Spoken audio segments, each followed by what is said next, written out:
السلام علیکم، میری آواز آ رہی ہے؟ جی آ رہی ہے۔ اچھا، شکریہ۔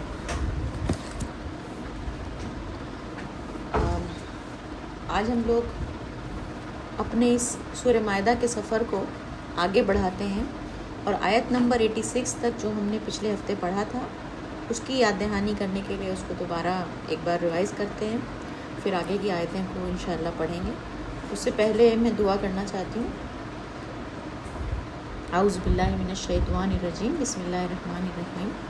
یا اللہ، ہمارے اس کام کے لیے ہمیں قبول کر لے، اور جو ہم اس کتاب کو پڑھنے کی کوشش کر رہے ہیں، ہمارے علم اتنے نہیں ہیں، ہماری سمجھ اتنی نہیں ہے، ہماری کوشش کو قبول کر لینا اور ہمارے ذہن کو کھول دینا کہ ہم یہ کام جو کر رہے ہیں اس کو سمجھ پائیں، اچھے سے کر پائیں اور اپنے اندر بدلاؤ لا سکیں، تیرے مرضی کے مطابق بن سکیں۔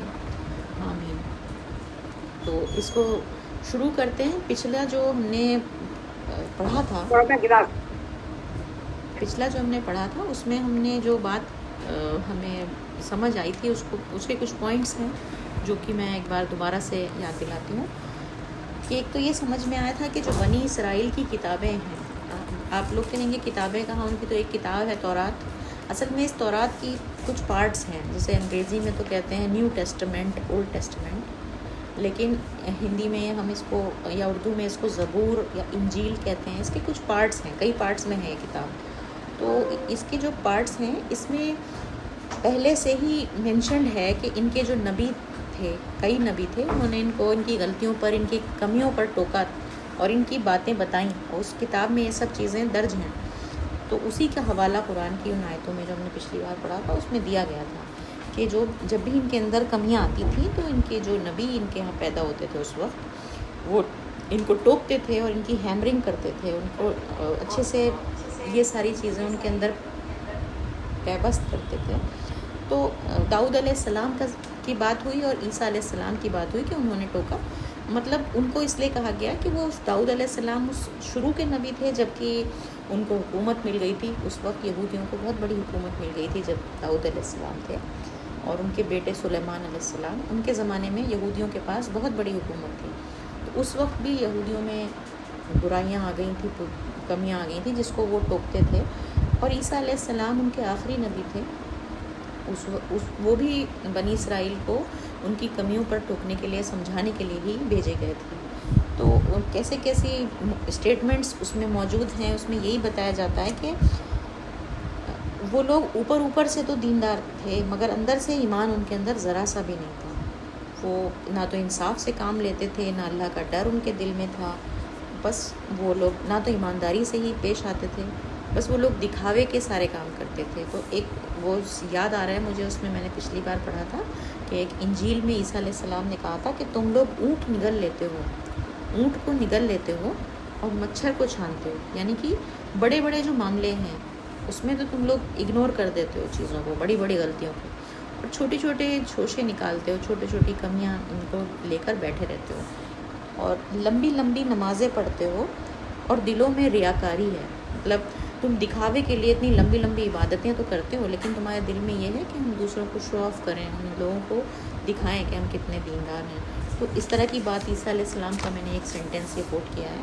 تو ایسا کیریکٹر تھا ان کا، مطلب یہود کا اس وقت۔ تو یہود خدا کی شریعت تو بہت بیان کرتے تھے، لمبی لمبی نمازیں پڑھا کرتے تھے، نمازیں مطلب ان کی جو بھی عبادت تھی، فصلوں میں وہ 10واں حصہ نکالتے تھے غریب کا، اور مگر یہ سب باتیں ان کی کہنے والی تھیں، دل میں ان کے نہ تو رحم تھا، نہ محبت تھی، نہ وہ ظلم بہت کرتے تھے، ہر طرح کی برائی ان کے کرداروں میں تھی۔ وہ غیر ضروری چیزوں کی نمائش کرتے رہتے تھے، اور جو چیزیں امپورٹنٹ ہوتی تھیں اس کی طرف بالکل توجہ نہیں دلاتے تھے۔ جیسے کہ جب کسی کمزور پر رحم کرنے والی بات ہوتی تھی تو وہ نہیں کرتے تھے، یا پھر جب اپنی خواہش کو کچلنا پڑتا تھا اللہ کی مرضی کے لیے تو وہ اس کو کچلنے کو تیار نہیں ہوتے تھے۔ یہاں تک کہ اگر کوئی خدا کا بندہ ان کی غلطیاں انہیں بتائے، ان کی کمیاں انہیں بتائیں تو اس کے دشمن ہو جاتے تھے۔ تو یہ کردار اس وقت یہودیوں کا بتایا گیا تھا، وہ ہوتا تھا کہ کتابوں میں بھی ہے یہ بات۔ تو اسی وجہ سے اللہ تعالیٰ نے ان پر لعنت کی تھی۔ تو اب ہمیں آج یہ سوچنا ہے کہ آج جو ہم اپنے اندر اس کا انٹروسپیکشن کریں، احتساب کریں، تو کیا ہمارے قوم میں بھی اس طرح کی ہی کمیاں، اس طرح کی ہی برائیاں دیکھی نہیں جا رہی ہیں؟ کیا ہم بھی اسی طرح کے نہیں ہو گئے ہیں کہ دکھاوے کی اور اہتمام کی ساری چیزیں کرتے ہیں، لیکن اندر سے ہمارے اندر بھی دلوں میں خوف نہیں ہے خدا کا؟ جو باتیں ضروری ہیں، جو باتیں سب سے امپورٹنٹ ہیں، ان کو ہم پیچھے رکھتے ہیں، اور جو باتیں بالکل نیگلیجبل ہیں ان کے لیے ہم بہت زیادہ دکھاوا کرتے ہیں۔ ہم اپنی عبادتوں کو دکھاتے ہیں لوگوں کو لمبی لمبی۔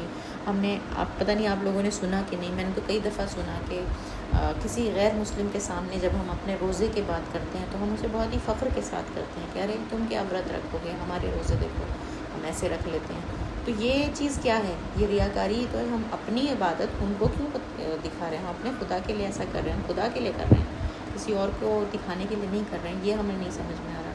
ہم جو اہتمام کر رہے ہیں کہ جمعے کی نماز کے لیے جا رہے ہیں کپڑا پہن کے نیا صاف کر کے، اس کے اوپر تو ہمارا پورا زور ہے، لیکن نماز ہمیں جو سکھا رہی ہے کہ نرمی لاؤ، اپنے اندر سے تکبر نکالو، اس پہ ہمارا کوئی زور نہیں ہے۔ ہم یہ سب چیزوں پہ دھیان ہی نہیں دے رہے۔ تو اب ایسا ہی ہمارے ساتھ بھی ہو گیا، کوئی ہماری کمیاں بتاتا ہے، ہماری غلطیاں بتاتا ہے تو ہمیں وہ دشمن دکھائی دینے لگتا ہے۔ کوئی بھی علماء ہو یا کوئی لیڈر ہو جو کہ مسلمانوں کی بات کہے گا کہ تمہارے اندر یہ کمی ہے، تو اس کو ہم بائیک آؤٹ کر دیتے ہیں، ریجیکٹ کر دیتے ہیں۔ یہ ہمارے اندر بھی کمی آ گئی ہے جو یہود میں تھی، کیونکہ ہمیں تو اس قرآن سے اپنے لیے سیکھنا ہے نا، تو ہمیں یہود کی باتیں ان کے اوپر نہیں سوچنی، اپنے لیے سوچنی ہے۔ یہ بات بہت زیادہ ہمیں سمجھ لینی چاہیے۔ تو یہ جو وہ لوگ بھی کیا کرتے تھے، دوستی جو اب آج کل کی ہو گئی ہے نا لوگوں کی، یہ ہو گئی ہے کہ جس سے دنیا میں فائدہ ہو رہا ہے اس سے دوستی کرو۔ جیسے اگر ہمیں پتہ ہے کہ یہ انسان غلط ہے، اس کی بات ٹھیک نہیں ہے، لیکن ہم اس کو غلط نہیں کہتے، کیونکہ غلط کہیں گے تو وہ ہمیں دشمن سمجھ لے گا۔ ہم اس کے ساتھ دوستی رکھتے ہیں تاکہ ہمارے دنیا کے فائدے چلتے رہیں۔ یہ منافقت جو آ گئی ہے ہم لوگوں کے اندر، یہی چیز تو تھی ان میں بھی۔ وہ اپنے جو برائی کرنے والے لوگ ہوتے تھے ان کو وہ پسند نہیں کرتے تھے، جو ان کی ہاں میں ہاں ملا ہے انہیں وہ پسند کر رہے ہیں۔ تو یہی بات آج کے دور میں بھی دیکھنے کو پوری مل رہی ہے۔ ان لوگوں کا بھی یہ حال تھا کہ انہیں پتہ تھا کہ خدا ایک ہے، یہودیوں کو یہ بات پتہ ہے کہ خدا ایک ہے، لیکن اس وقت جو مشرک تھے، مشرک مطلب جو بہت سارے خداؤں کو مانتے ہیں، انہوں نے ان سے دوستی کر لی تھی مسلمانوں کے خلاف کہ ہم ساتھ میں لڑیں گے، ہم تمہاری ہیلپ کریں گے۔ حالانکہ انہیں پتہ ہے کہ وہ تو غلط ہی ہیں، مسلمان تو پھر بھی ایک خدا کی بات کر رہے ہیں، لیکن وہ مشرکوں کے ساتھ ہو گئے تھے صرف اپنے دنیا کے فائدے کے لیے، تاکہ ان کی عظمت بنی رہے، ان کی بڑائی بنی رہے، ان کا پوزیشن نہ گرے، تو وہ اس لیے ان کے ساتھ ہو گئے۔ تو آج بھی یہی چیز ہوتی ہے، دنیا کے فائدے کے لیے ہم یہ نہیں دیکھتے کہ ہم کس کے ساتھ، برے آدمی کے ساتھ بھی ہم دوستی کر لیتے ہیں، بجائے اس کو کہ اس کو سمجھائیں، اس کو ٹوکیں اگر پاسبل ہے۔ اگر پاسبل نہیں ہے تو کم سے کم اس کے ساتھ ہم دوستی نہ کریں کہ کسی اپنے کے خلاف یا کسی اچھے آدمی کے خلاف۔ تو یہ والی چیزیں آج ہمیں بہت دیکھنے کو ملی۔ اس سے یہ سمجھ میں بھی آتا ہے اگر ہم انٹروسپیکشن کریں کہ ہماری برائی کرنے والا یا ہماری کمیاں بتانے والا وہ ہمارا دشمن نہیں ہوتا، ہمارا بلکہ دوست ہوتا ہے۔ حضرت عمر تو کہتے تھے کہ وہ میرا دوست ہے جو مجھے میری کمی بتائے۔ تو اس طرح سے اگر ہم چیزوں کو سوچیں کہ کوئی ہماری کمی بتا رہا ہے تو ہم اس پر غور کریں اور دیکھیں کہ کیا واقعی میں یہ بات ہمارے اندر ہے، اور اگر وہ ہے تو ہم اسے درست کر لیں۔ اس سے تو ہمارا ہی فائدہ ہو رہا ہے، تو وہ دوست ہی ہوا۔ لیکن اگر ہم اس کو اپنا دشمن سمجھ لیں گے تو ہم کہاں سدھر پائیں گے، تو ویسے کہ ویسے ہی رہ جائیں گے۔ تو یہ سوچ کہ یہ جو ہماری تعریف کرے گا وہی ہمارا دوست ہوگا، یہ سوچ غلط ہے۔ اسلام ہمیں یہ سکھاتا ہے کہ آپ کی کمیاں بتانے والا وہ آپ کا فرینڈ ہے، اس کو آپ کی فکر ہے، وہ آپ کو سمجھا رہا ہے۔ تو ہمیں یہ والی سوچ بھی اس میں سمجھ میں آئی تھی پچھلی آیت میں۔ تو بار بار اپنے آپ کو جانچنا ہے قرآن کی آیتوں کو دیکھ کر کہ ہم کہاں ہیں، کیا ہم ریاکار ہیں، کیا ہم دکھاوے کے لیے کام کر رہے ہیں، عبادت کر رہے ہیں، یا صرف ہم باتیں کرتے ہیں، عمل ہمارے ہیں یا نہیں ہے۔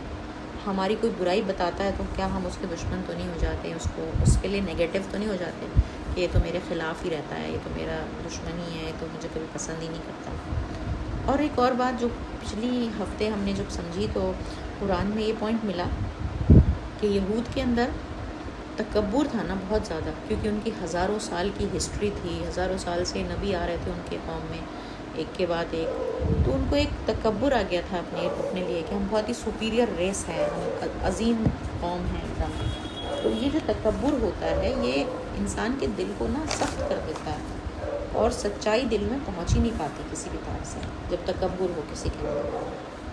تو یہ ان کے ساتھ ہوا تھا، یہود کے ساتھ. اور جو لوگ نرم ہوتے ہیں، جو لوگ ماڈسٹ ہوتے ہیں، جن کے اندر تکبر نہیں ہوتا، تو ان کے وہ کیا ہوتا ہے، ان کے دل میں پھر بھی سچائی پہنچنی آسان ہوتی ہے. وہ کیونکہ بہت زیادہ مخالفت نہیں کرتے. مخالفت کون کرتا ہے؟ تکبر والا، کبر والا. ان کے دماغ میں یہ رہتا ہے کہ میں بڑا ہوں، میں کیوں سنوں اس کی، میں تو سب جانتا ہوں، مجھے کیوں سکھا رہا ہے. جو بھی یہ سوچ رہا ہے وہ کبھی نہیں سیکھ پائے گا، نہ وہ جان پائے گا. اور جس نے بھی یہ سوچا کہ ہو سکتا ہے میں غلط ہوں، ہو سکتا ہے کہ میری بات ٹھیک نہ ہو، تو اس کے چانسز ہوتے ہیں کہ وہ سمجھ پائے گا. تو یہی حال تھا کرسچنس کا، جس کے بارے میں ہم نے پچھلے ہفتے پڑھا تھا کہ ان کے اندر اللہ تعالیٰ نے کہا کہ ان کے اندر نرمی ہے، وہ پھر بھی ایمان لے آئیں گے، وہ تمہاری اتنی مخالفت نہیں کریں گے. اور یہود جو ہیں وہ تکبر میں تھے، تو وہ ان سے کہا گیا کہ وہ سب سے زیادہ تمہاری دشمنی کریں گے. تو یہی حال آج بھی ہے. جب ہم دیکھتے ہیں کہ اگر ہمارے سامنے کوئی صحیح بات آئے، کوئی حق بات آئے، تو حق کو نہ ماننے کی سب سے بڑی وجہ جو ہے وہ ہمیشہ کبر ہوتا ہے. کبر مطلب ایروگنس، گھمنڈ، پرائڈ. اور جن کے دلوں میں بھی کبر چھپا ہوا ہو، وہ حق کے مقابلے میں سب سے زیادہ ریاکشن دکھاتے ہیں، سب سے زیادہ اس کو اپوز کرتے ہیں، اس کا خلاف ہو جاتے ہیں. اور جن لوگوں کے اندر کبر نہ ہو، چاہے دوسری کوئی بھی گمراہی میں ہو، چاہے ان کے اندر اور کتنی بھی کمیاں ہوں، لیکن کبر نہ ہو، تو وہ حق کی مخالفت، مطلب حق کو اتنا اپوز نہیں کرتے پہلے تو. اور دوسرا پھر بھی اس کے آگے ان میں سے کافی لوگ جھک جاتے ہیں، جیسا کہ کرسچنس کے ساتھ ہوا تھا. ان میں ہمیں پتہ ہے کہ اسلام کے دور میں بہت سے عیسائیوں نے ایمان لائے تھے. اور ان کا جیسے جو ایتھوپیا کے شاہ حبش، انہوں نے بھی اس وقت ایمان لائے تھے وہ بھی. تو ایسے اس وقت جو لوگ ایمان لائے تھے، جو کرسچنس تھے، ان کا ایمان ویسا ایمان تھا کہ انہوں نے سچائی کو پایا تھا خود سے. اس ایمان کی اللہ تعالیٰ نے بہت ویلیو بتائی، جو ہم نے پچھلے ہفتے پڑھی تھی. جب انسان سچائی کو پا کر اعتراف کرتا ہے، اس کا اقرار کرتا ہے، ایکسیپٹ کرتا ہے کہ ہاں میں مان گیا، میں ایکسیپٹ کرتا ہوں کہ اللہ ایک ہے اور میں اللہ کا بندہ ہوں، اور میں وہ کلمہ پڑھتا ہے، تو اس کے لیے اللہ تعالیٰ نے جنت کی گارنٹی دی ہے. اور ہم کیونکہ مسلم گھروں میں پیدا ہوئے، تو ہمیں شروع سے ہی لگتا تھا کہ کلمہ پڑھنے سے، ایک حدیث بھی ہے کہ کلمہ پڑھنے والا جنت میں جائے گا. تو وہ کلمہ کون سا کلمہ؟ وہ یہ کلمہ ہے جب انسان دل سے ڈسکور کر لے، جان لے کہ اللہ کیا ہے، اللہ کون ہے، سب چیزوں میں اس کی کاریگری کو وہ دیکھنے لگے، ڈسکور کرنے لگے، پہچاننے لگے اللہ کو. جب وہ اپنی زندگی کے تجربوں میں اللہ کا ہاتھ دیکھنے لگے کہ یہ اللہ نے کیا ہے، میرے لیے اللہ نے یہ کیا ہے، تب اس کا ایمان سچا ایمان ہے. اور تب وہ اگر اللہ پر ایمان لانے کی بات کو اپنے منہ سے کہتا ہے، تو وہ جو کلمہ ہے وہ اس جنت میں لے کے جائے گا. تو ہمیں سمجھنا چاہیے کہ وہ حدیث جو کہتی ہے کہ کلمہ گو کے لیے جنت ہے، تو وہ کلمہ یہ کلمہ ہے جس کی ہم نے یہ قرآن کی آیت نے ہمیں بتایا کہ جو کلمہ انہوں نے پڑھا، جنہوں نے اللہ کی نشانیوں کو دیکھا اور پہچانا اور حق کو جان لیا اور ایمان لائے، تو وہ کلمہ جو ہے وہ جنت کی گارنٹی ہے انسان کے لیے. تو یہ بات بھی ہمیں کلیئر ہوئی تھی کہ کلمہ کے لیے جنت کا جو کہا گیا ہے وہ کیسا کلمہ ہے. تو کافی سارے پوائنٹس تھے جو ڈسکس کیے تھے ہم نے. اب ہم آج کی آیتوں کو پڑھتے ہیں 87 سے 93 تک. اعوذ باللہ من الشیطان الرجیم. اے ایمان والو، اب جو ہے آپ دیکھ رہے تھے سورہ مائدہ جب شروع ہوئی تو ایمان والوں سے بات ہو رہی تھی. اللہ تعالیٰ ایمان والوں کو ایڈریس کر رہے تھے، مسلمانوں کو. اور میں نے بتایا بھی تھا کہ کیونکہ نئی نئی حکومت بنی تھی تو اسلام والوں کے لیے، ایمان والوں کے لیے بہت سارے قاعدے قانون، رولز اینڈ ریگولیشنس آ رہے تھے، اس کے بارے میں بات ہو رہی تھی. پھر بیچ میں یہ اہل کتاب کی باتیں ہونے لگیں، اہل کتاب کی یعنی کہ یہود کی اور نصارہ کی. پھر سے ایمان والوں کے پاس اللہ تعالیٰ پھر سے ان کو ایڈریس کر کے بتا رہے ہیں، انہی رولز اینڈ ریگولیشنس کو اور زیادہ واضح کر کے، کلیئر کر کے سمجھایا جا رہا ہے.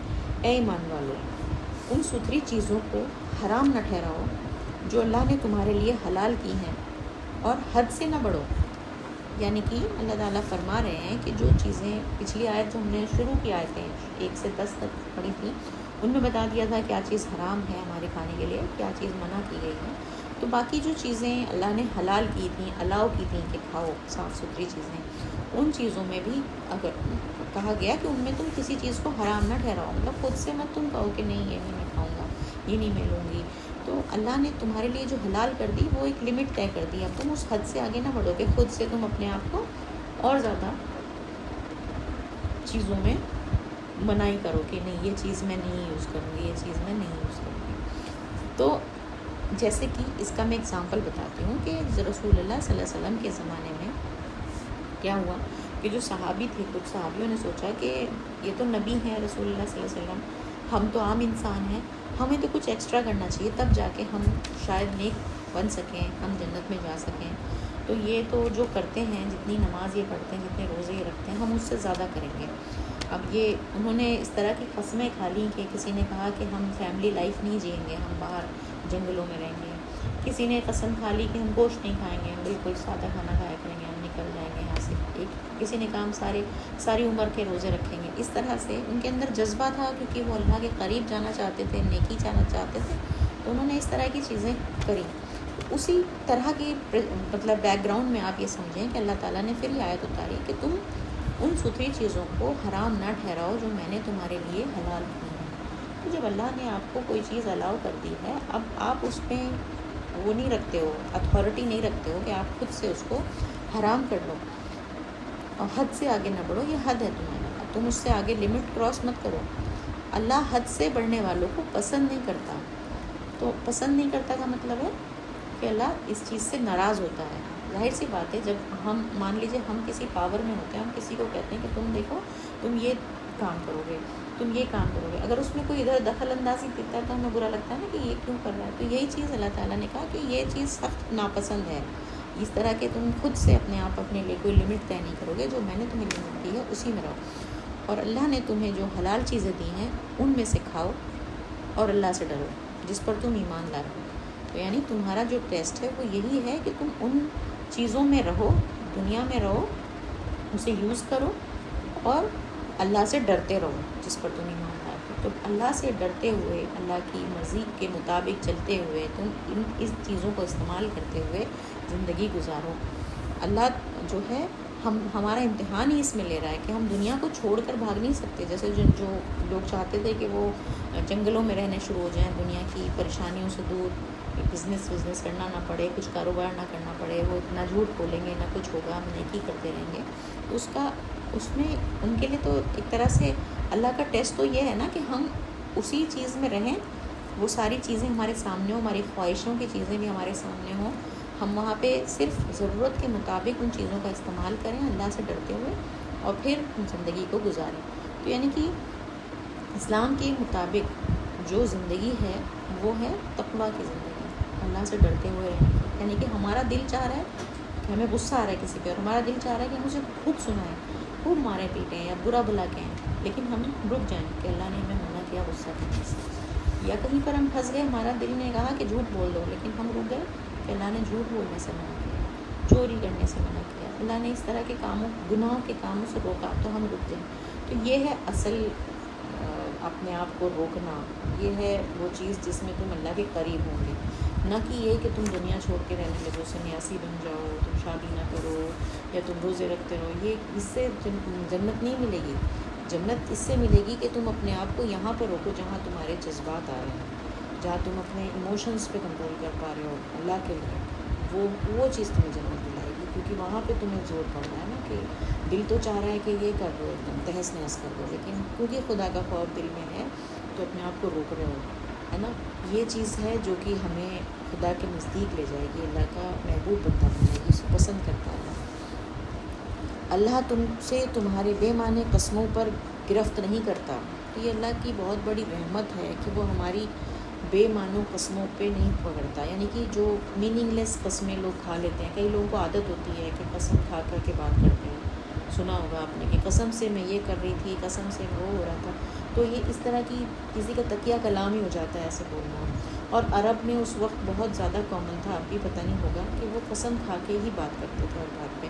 تو یہ بے معنی قسمیں ہوتی ہیں، مطلب یہ ان انٹینشنل انسان لے رہا ہے قسم.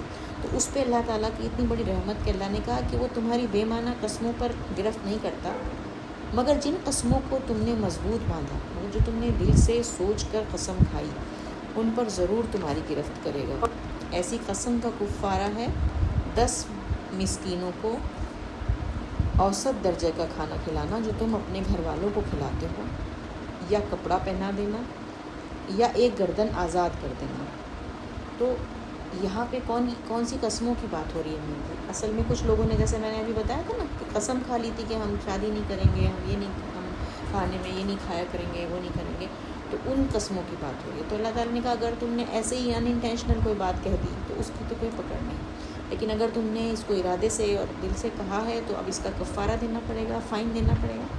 اور وہ فائن یہ ہے کہ اگر تم 10 مسکینوں کو، مطلب غریبوں کو کھانا کھلا دو، ایسا کھانا جو تم خود کھاتے ہو، گھر والے کھاتے ہیں تمہارے، اور یا تو پھر تم ان کو کپڑا پہنا دو، یا پھر ایک گردن آزاد کرنا۔ گردن مطلب غلام کو آزاد کرنا۔ جس وقت اسلام آیا تھا اس وقت بہت زیادہ غلامی کی پرتھا تھی، سلیوری جسے کہتے ہیں، لوگوں کو خریدا بیچا جاتا تھا، غلام بنا کے رکھا جاتا تھا۔ تو کئی لوگ یہ سوال کرتے ہیں کہ اسلام میں غلامی کے خلاف کیوں نہیں کوئی بات کہی، رسول اللہ صلی اللہ علیہ وسلم نے کیوں نہیں کہا کہ غلامی غلط چیز ہے؟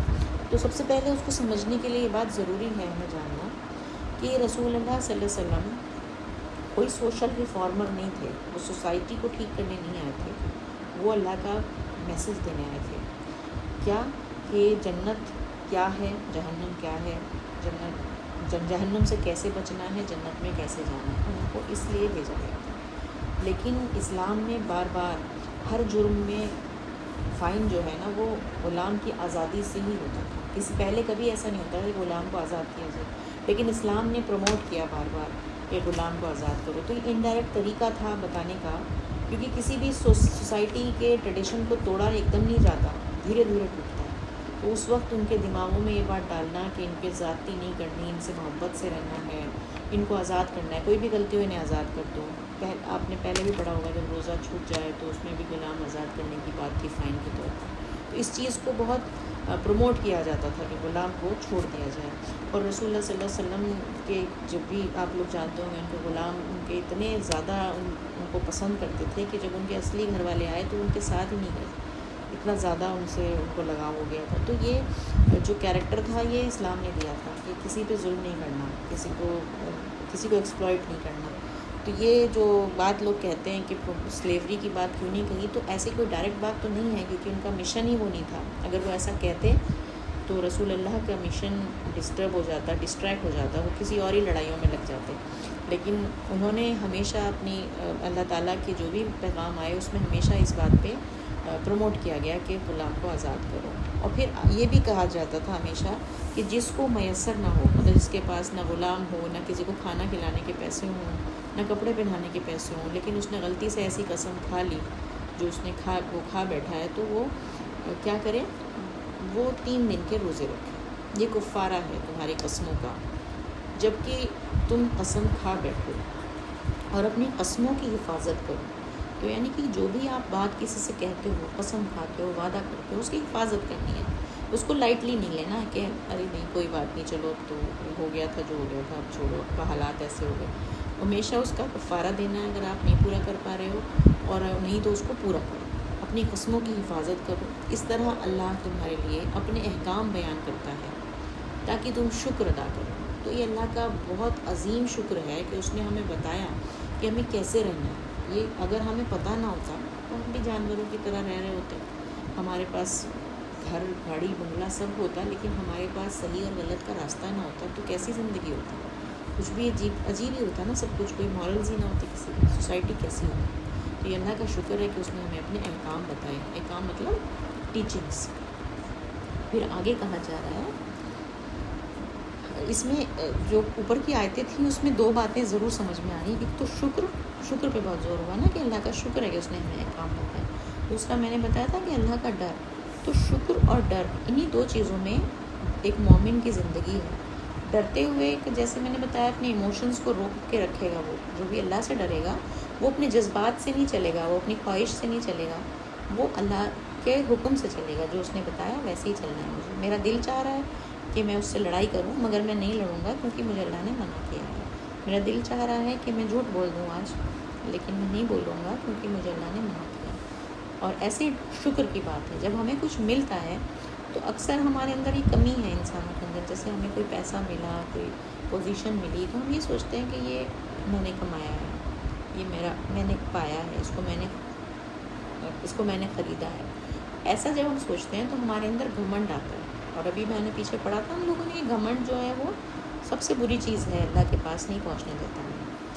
اور جب ہم یہ سوچتے ہیں کہ یہ اللہ نے دیا ہے تو ہمارے اندر نرمی آتی ہے، شکر آتا ہے. اور یہ شکر جو ہے وہی اللہ کو پسند ہے، ہمیں اللہ کے قریب لے جاتا ہے. تو جب بھی ہم اپنی زندگی انہی دو چیزوں میں گزاریں گے، اللہ سے ڈریں گے اور شکر کریں گے، تو ہم اسلام والی زندگی گزار رہے ہوتے ہیں. اس میں تھوڑا سا اگزامپل دینا چاہتی ہوں. آپ لوگ جانتے ہوں گے حضرت ایوب علیہ السلام کا. حضرت ایوب علیہ السلام کو ہم سب جانتے ہیں کہ وہ بہت زیادہ شکر کرنے والے اور صبر کرنے والے نبی تھے. ان کے بارے میں انشاءاللہ قرآن میں آگے آئے گا تو ہم پڑھیں گے. تو حضرت ایوب کے پاس بہت پیسہ تھا، بہت دولت تھی، اچھی فیملی تھی، سب کچھ تھا. تو وہ بہت شکر ادا کرتے تھے. تو لوگوں کے دماغ میں یہ بات آئی کہ ان کے پاس اتنا کچھ ہے تو اسی لیے تو شکر کرتے ہیں. اکثر ہوتا ہے نا کہ غریب انسان یہ سوچتا ہے کہ میں کیا شکر کروں، امیر انسان کرے گا شکر، اس کے پاس سب کچھ ہے. تو لوگ ایسے کہتے تھے ان کو کہ ان کے پاس سب کچھ ہے اس لیے شکر کرتے ہیں. تو اللہ تعالیٰ نے ان لوگوں کو دکھانے کے لیے ان کا سارا پیسہ ختم ہو گیا، انہیں بالکل غریب کر دیا، ان کی پوری فیملی ان سے دور ہو گئی. انہیں ایک ایسی بیماری کر دی اللہ تعالیٰ نے اسکن کی کہ سب نے انہیں الگ پھینک دیا بستی سے. وہ اکیلے پڑے رہتے تھے. اس میں ان کی اسکن میں سنا کیڑے ویڑے چلتے تھے، اس طرح کی کچھ بیماری تھی. ان کا کوئی خیال رکھنے والا نہیں تھا. لیکن اس حال میں بھی وہ شکر کرتے تھے. وہ ہر حال میں شکر کرنا ہے مطلب اللہ کا. وہ کہتے تھے اللہ تو نے جس حال میں رکھا تیرا شکر ہے، تو نے جو بھی دیا تیرا شکر ہے. تو یہ ہوتا ہے سچا مومن. ہم لوگ اگر ہماری مرضی کے مطابق چیز نہ ہو تو ہم ایک دم پریشان ہوتے ہیں، شکایت کرتے ہیں، ہمارا شکر ختم ہو جاتا ہے. اگر ہم اس طرح کی سوچ رکھتے ہیں جیسے حضرت ایوب کی سوچ تھی، وہ تو خیر نبی ہیں اور ایک دم ایکسٹریم ہے، لیکن ہمیں بھی وہی کرنا ہے، اللہ کی اسکیم پر راضی ہونا، اللہ کی مرضی پر راضی ہونا. میرے پاس یہ نہیں ہے مگر مجھے پھر بھی شکر کرنا ہے. کسی اور کے پاس ہے لیکن مجھے جلنا نہیں ہے، مجھے شکایت نہیں کرنی ہے، مجھے شکر کرنا ہے. میں زیادہ پڑھا لکھا ہوں تو میں شکر کر رہا ہوں. کوئی کم پڑھا لکھا ہے تو وہ بھی شکر کرے گا. کوئی کسی کے پاس کم پیسہ ہے تو وہ بھی شکر کرے گا. تو اللہ تعالیٰ تو نے مجھے جس حال میں رکھا میں تیرا شکر گزار ہوں. تو یہ ہے اصلی شکر. ہمیں یہ نہیں سوچنا چاہیے کہ جس کے پاس خوب زیادہ ہے وہی شکر کرے گا اور میرے پاس نہیں ہے تو میں کیوں شکر کروں. تو یہ ذہنیت، یہ سوچ بہت بری ہے. شکایت والی سوچ اللہ کو بالکل پسند نہیں ہے. اور ہم لوگ ہر نماز میں جو سب سے پہلی لائن پڑھتے ہیں الحمدللہ رب العالمین، قرآن بھی اسی لائن سے شروع ہوتا ہے، اسی آیت سے شروع ہوتا ہے الحمدللہ رب العالمین. الحمدللہ کا مطلب ہے شکر، اللہ سب سے بڑا شکر تیرا ہے. تو اگر ہمارے دل میں شکایت ہے، ہم شکر میں نہیں جی رہے ہیں، تو ہم الحمدللہ کتنی بار بھی پڑھیں نماز میں وہ قبول نہیں ہو سکتی، کیونکہ ہمارے دل میں تو الحمدللہ ہے ہی نہیں. ہم تو یہ سوچ رہے ہیں کہ اس کو تو اللہ نے اتنا دے دیا، مجھے تو دیا نہیں، کاش میرا یہ کام بن جاتا تو شاید اچھا رہتا. ہم یہ سوچتے ہی نہیں کہ اللہ نے جیسا سوچا، جیسا کیا وہی ہمارے لیے بیسٹ ہے، اللہ تیرا شکر ہے. یہ اگر سوچ نہیں ہے تو ہماری نماز ہماری قبول نہیں ہو رہی، ہماری الحمدللہ قبول نہیں ہو رہی. اور آپ لوگوں کو پتہ ہوگا کہ ایک حدیث ہے کہ سورہ فاتحہ یعنی کہ الحمدللہ جو ہم سورہ پڑھتے ہیں، یہ اگر نہیں پڑھو تو نماز نہیں ہوتی. تو اگر یہ قبول ہی نہ ہو تو نماز کہاں ہوگی؟ ہماری نماز بھی نہیں ہوتی. اس بات پہ بہت زیادہ غور کرنا ہے کہ ہم کس طرح کا شکر ادا کرتے ہیں، شکایت میں تو نہیں جیتے. پھر اگلی آیت کرتے ہیں، ہے ایمان والو، شراب اور جوا اور تھان اور پاسے سب گندے کام ہیں شیطان کے لیے. تو کہا گیا مسلمانوں سے کہ شراب ہو یا جوا ہو، یہ سب چیزیں بری ہیں. یا پھر یہ پاسے واسے وہ جو ہم لوگ وہ کرتے ہیں نا، فال نکالنے کا، آپ نے سنا ہوگا کہ فال نکالے جاتے ہیں، یہ سب شیطان کے کام ہوتے ہیں. بس تم ان سے بچو تاکہ تم فلاح پاؤ. فلاح مطلب کامیابی. تمہاری کامیابی اسی میں ہے کہ تم ان سے بچو. کیوں؟ ہم سبھی جانتے ہیں کیا کمی ہے. شراب پینے سے انسان کا ہوش ختم ہو جاتا ہے، وہ اس کے سینسز میں نہیں رہتا، بے حس ہو جاتا ہے، اس کے سمجھ نہیں آتا صحیح برا. اور کچھ لوگ ایسا کہتے ہیں نہیں ہم تو شراب پیتے ہیں لیکن ہمارے تو سب سینسز رہتے ہیں، ہم تو اتنا نشہ ہی نہیں کرتے تو ہم پی سکتے ہیں. لیکن یہ تو کوئی ریزن نہیں ہے، کیونکہ ہمیں پتہ ہے کہ شراب دھیرے دھیرے ایڈکشن بن جاتی ہے اس آدمی کو نہیں ہوگا، اس کے بچوں کو ہو جائے گا، کہیں نہ کہیں برائی آئے گی، فیملی خراب ہوگی، ٹوٹے گی، پوری سوسائٹی خراب ہوگی، کچھ اور ہنگامہ ہو جائے گا، باہر لڑائی جھگڑا کرے گا۔ جوا بھی ایسی چیز ہے، انسان نفسا نفسی میں جیتا ہے، انسان کے دماغ میں بس یہ رہتا ہے کہ کہیں سے پیسہ ملے اور میں لگاؤں، کبھی وہ چوری بھی کر لیتا ہے اس چکر میں۔ تو یہ سب چیزیں فیملی میں، سماج میں نگیٹیوٹی پھیلاتی ہیں، برے کام ہیں۔ شیطان یہی چاہتا ہے کہ ہم ان میں لگے رہیں اور ہم کامیاب نہ ہوں۔ اللہ تعالیٰ فرماتے ہیں شیطان تو یہی چاہتا ہے کہ شراب اور جوئے کے ذریعے وہ تمہارے درمیان دشمنی اور بغض ڈال دے اور تم کو اللہ کی یاد اور نماز سے روک دے۔ یعنی کہ جو مین کام ہے انسان کا وہ یہ ہے کہ وہ اللہ کی یاد میں رہے، شکر میں رہے، جیسا میں نے ابھی کہا تھا، اللہ سے ڈرتے ہوئے رہے، عبادت کرے۔ تو یہ سب چیزوں میں لگ جاتا ہے جب انسان، جب پوری سوسائٹی میں یہ برائیاں آ جاتی ہیں تو کہاں سکون ہوتا ہے، لڑائی جھگڑے یہی سب چلتا رہتا ہے، انسان ایک دوسرے کو لوٹنے کھسوٹنے کی کوشش کرتا رہتا ہے، ظلم کرنے کی، کوئی انصاف نہیں کرتا، کسی کے ساتھ برائیوں میں پھنسا رہتا ہے۔ تو پھر اللہ کی یاد کہاں انسان کے دل میں آتی ہے؟ نماز تو ایسی ہی ہوتی ہے پھر۔ تو مین جو کام ہے اس سے شیطان روکنا چاہ رہا ہے تمہیں، اللہ کی طرف جانے نہیں دینا چاہ رہا، تو وہ غلط طریقوں میں تمہیں ملوث کر دیتا ہے۔ اور اطاعت کرو اللہ کی اور اطاعت کرو رسول کی اور بچو، تو ان سب چیزوں سے بچو اور اللہ کو فالو کرو، رسول اللہ صلی اللہ علیہ وسلم نے جو کہا اس کو فالو کرو۔ اگر تم اعراض کرو گے تو جان لو کہ ہمارے رسول کے ذمے صرف بول کر پہنچا دینا ہے، یعنی کہ اگر تم اگنور کرو گے، اوائڈ کرو گے، تم نہیں سنو گے، تو پھر جان لو کہ تم ہی ذمہ دار ہو، رسول اللہ صلی اللہ علیہ وسلم کی ذمہ داری نہیں ہے، انہوں نے تو بتانا تھا، وہ بتا دیا، اب تم جان لو جو تم کرو گے۔ تو کیا تم ان سے باز آؤ گے؟ یعنی کہ اللہ تعالیٰ کا طریقہ جو بات کرنے کا، جیسے جب ہم بچوں کو ڈانٹتے ہیں نا، تو تم باز آؤ گے یا نہیں آؤ گے؟ تو وہی طریقے سے کہا جا رہا ہے، بالکل ہیمرنگ کی زبان میں، کہ ساری بات کھول کے پہنچا دی ہم نے، اب تم سمجھو گے یا نہیں سمجھو گے؟ ان باتوں سے تمہیں دور رہنا ہے۔ اب آگے کہا گیا جو لوگ ایمان لائے اور نیک کام کیے ان پر اس چیز میں کوئی گناہ نہیں جو وہ کھا چکے۔ تو یعنی کہ جنہوں نے پہلے جو گناہ کر لیا، جو غلطی جس سے ہو گئی، جب تک وہ اسلام نہیں لائے تھے، جب تک انہیں اسلام کے بارے میں نہیں پتہ تھا، تو اس پہ کوئی گناہ نہیں، اس پہ کوئی پکڑ نہیں ہوگی۔ تو یہ بہت ہی امپورٹنٹ پرنسپل ہے۔ کئی لوگ کیا کہتے ہیں کہ ارے یہ تو غیر مسلم ہے تو جہنم میں جائیں گے۔ بھائی کیوں؟ جب انہیں اسلام کا پتہ ہی نہیں ہے، جب انہیں اسلام ابھی ملا ہی نہیں ہے، تو ان کے تو سارے گناہ معاف ہوں گے نا۔ یہ تو صاف پتہ ہے اس میں، جو لوگ ایمان لائے اور نیک کام کیے تو ان پر اس چیز میں کوئی گناہ نہیں جو انہوں نے پہلے کیا تھا۔ تو جو پہلے کر چکا ہے کوئی انسان غلطی، اس کے لیے اللہ نہیں پکڑے گا۔ تو ہم اس طرح سے کسی کے بارے میں ایسا بول نہیں سکتے جب ہمیں پتہ ہی نہیں کہ ان کے پاس ایمان اسلام آیا بھی تھا کہ نہیں، انہیں دعوت ملی بھی تھی کہ نہیں۔ تو کوئی اس بات کو بہت آرام سے سمجھ سکتا ہے۔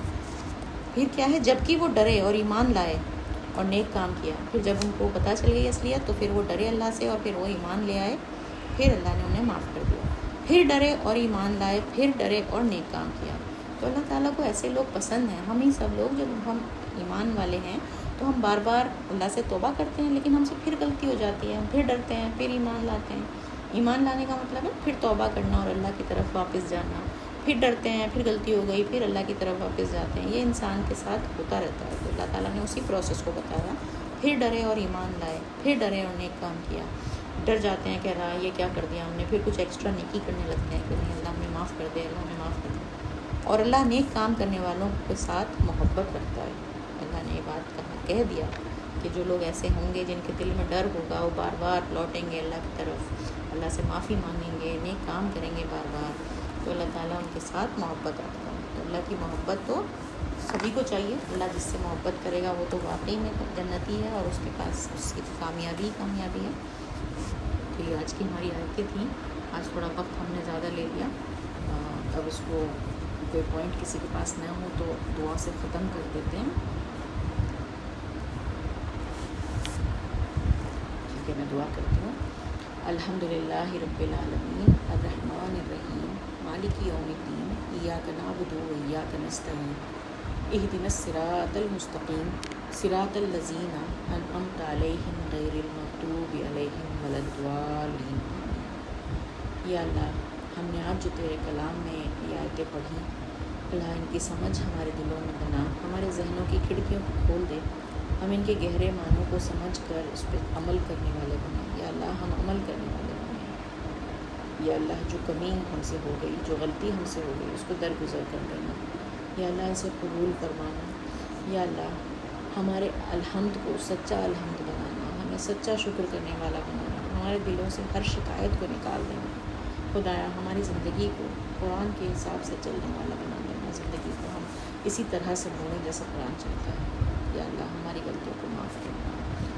ربنا آتنا فی الدنیا حسنہ وفی الآخرۃ حسنہ وقنا عذاب النار۔ آمین۔